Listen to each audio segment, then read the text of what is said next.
चुड़ैल के घुंघरू। दीनापुर नाम के गांव में चमन अपने माता पिता के साथ रहने के लिए आया था।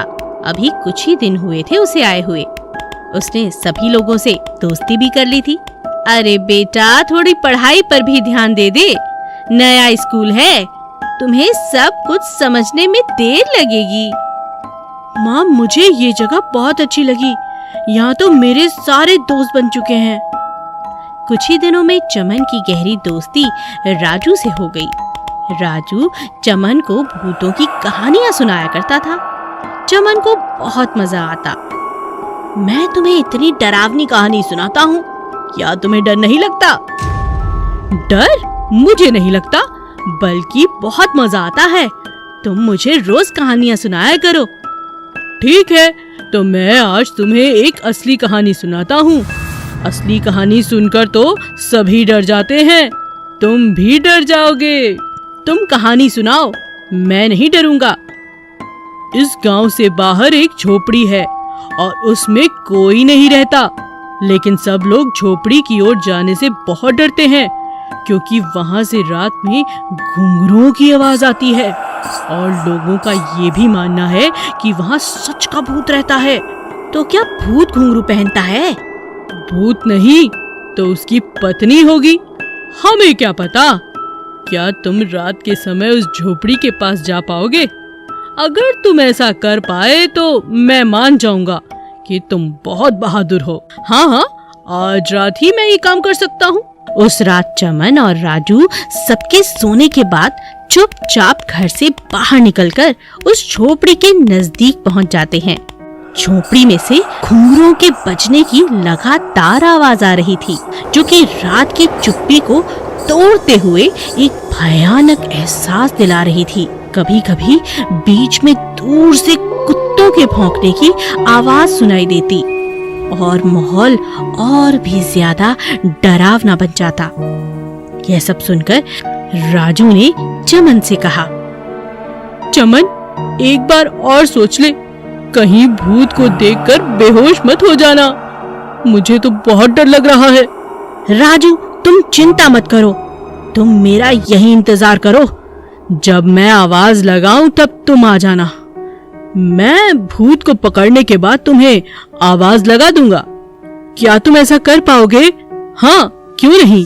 चमन डरते डरते धीरे धीरे झोपड़ी की तरफ बढ़ता है। जैसे जैसे वो झोपड़ी के नजदीक पहुंचता है, घुंघरुओं की आवाज और भी अधिक तेज हो जाती है। वो कुछ ही देर में झोपड़ी के अंदर आ जाता है। अंदर जाकर अचानक उसने देखा, अरे ये क्या? ये तो एक रस्सी पर कुछ घुंघरू टंगे हैं जो हवा से बज रहे हैं। चमन ने उनको उठाया और बाहर आ गया और बाहर आकर उसने राजू को आवाज लगाते हुए कहा, अरे राजू, इधर आओ, ये देखो। जब राजू नजदीक पहुंचा तो चमन ने दूर से घुंघरू हिलाते हुए कहा, ये देख राजू, ये देख, चुड़ैल के घुंघरू। आज के बाद चुड़ैल अपने घुंघरू से किसी को नहीं डराएगी। अजय और विजय नामक के दो भाई एक गांव में रहा करते थे। विजय ने एक दिन शहर से एक नई स्कूटी खरीद लाई।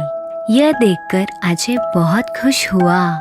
कैसी है भाई मेरा नई स्कूटी? चलो मेरे साथ कहीं घूम कर आते हैं। तब अजय विजय के पीछे बैठ गया और दोनों हाईवे की तरफ निकल पड़े। थोड़ी दूर जाते ही अजय को सड़क के किनारे एक खूबसूरत औरत खड़ी हुई दिखाई दी।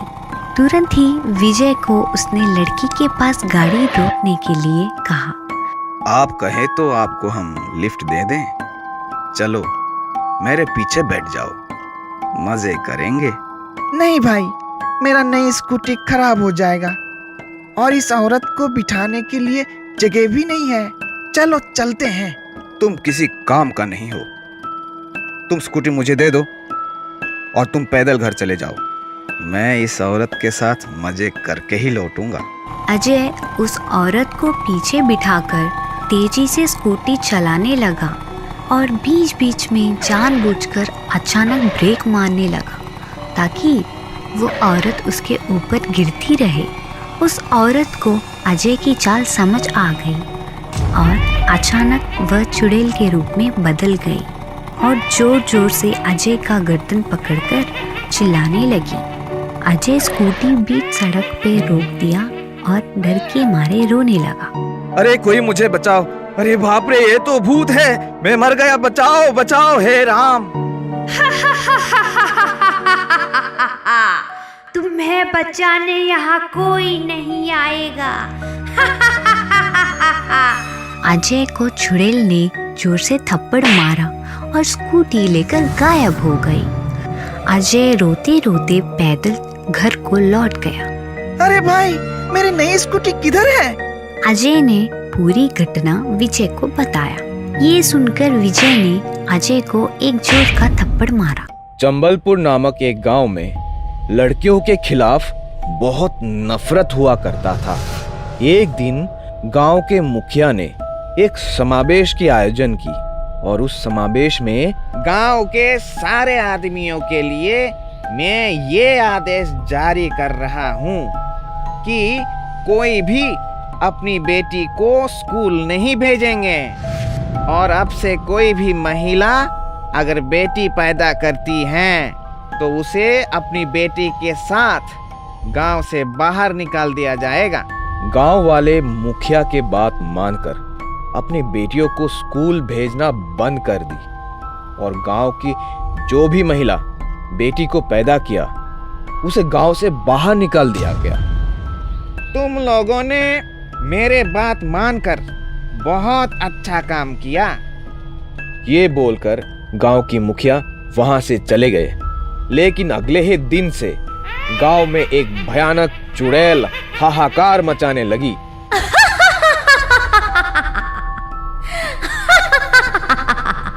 मैं तुम आदमियों को खा जाऊंगी, तुम्हारा खून पीऊंगी।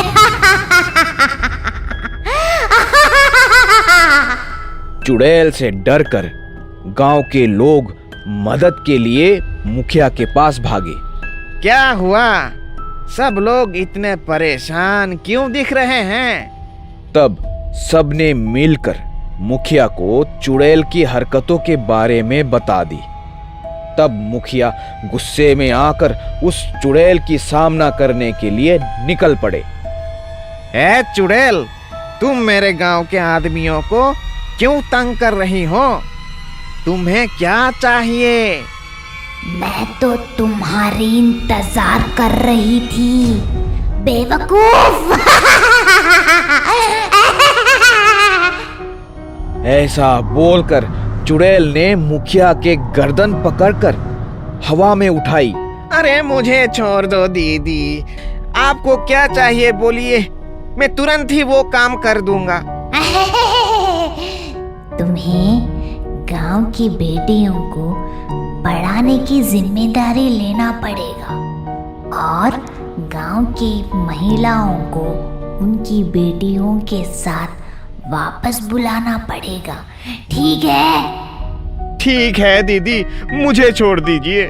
चुड़ैल ने तब मुखिया को छोड़ दी और बोली, और अब से गांव की सरपंच एक महिला होनी चाहिए, एक महिला। ये सुनकर गांव की महिलाएं खुश हो गई और चुड़ैल की जय जयकार करने लगे। पत्नी बनी चुड़ैल। सोनू मदनपुर गांव के मुखिया का बेटा था। वो मालती नाम की एक लड़की से बहुत प्यार करता था। माँ, मुझे मालती बहुत पसंद है, मैं उससे शादी करना चाहता हूँ। अच्छा, ये बात है। मैं आज ही तेरा रिश्ता मालती के घर पर भिजवाती हूँ। कुछ ही दिनों के बाद सोनू का दोस्त राजू उससे मिलने के लिए आता है। सोनू, मैंने सुना है तुम मालती से शादी कर रहे हो। क्या तुम भूल गए हम बचपन में मालती को चुड़ैल कहते थे? अरे राजू, यह सब तो बचपन की बातें हैं, पर यार मैंने खुद अपनी आंखों से उसके उल्टे पैर देखे हैं। तुम्हें उससे शादी नहीं करनी चाहिए। देख लो भाई, बाद में मत कहना मैंने तुम्हें बताया नहीं। नहीं राजू, यह सब बेकार की बातें हैं। मुझे मालती बहुत पसंद है और मैं उसी से शादी करूंगा। सोनू, क्या तुम्हें मेरी दोस्ती पर विश्वास नहीं है?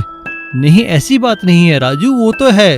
अच्छा तो फिर मेरी एक बात मान लो, आज तुम मालती को उपहार में एक शीशा दो और उसे मालती को अपने सामने ही खोलने को कहना।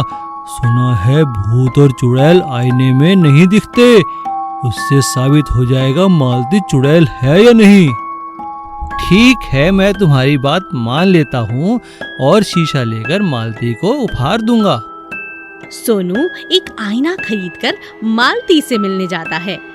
कैसी हो मालती? देखो मैं आज तुम्हारे लिए एक उपहार लाया हूँ, जरा खोलकर तो देखो। मालती ने जैसे ही आईने को खोलकर देखा, उसमें उसका असली रूप दिखाई दे गया। वह मालती के रूप में एक भयानक चुड़ैल थी।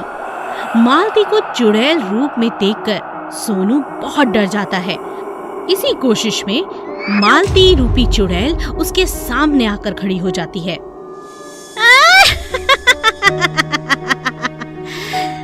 जाता कहाँ है? मैं तुम्हें जाने नहीं दूंगी। तुम्हें तो मुझसे शादी करनी है कि नहीं? जाओ, आज जाओ, आज इस शादी के लिए सारी बारात ले आओ। नहीं नहीं, तुम कौन हो? तुम मेरी मालती नहीं हो सकती, तुम तो एक चुड़ैल हो। छोड़ दो मुझे, छोड़ दो, बचाओ, कोई मुझे बचाओ।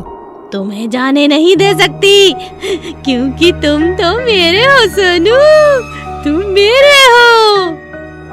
बचाओ, कोई तो बचाओ, अरे बचाओ।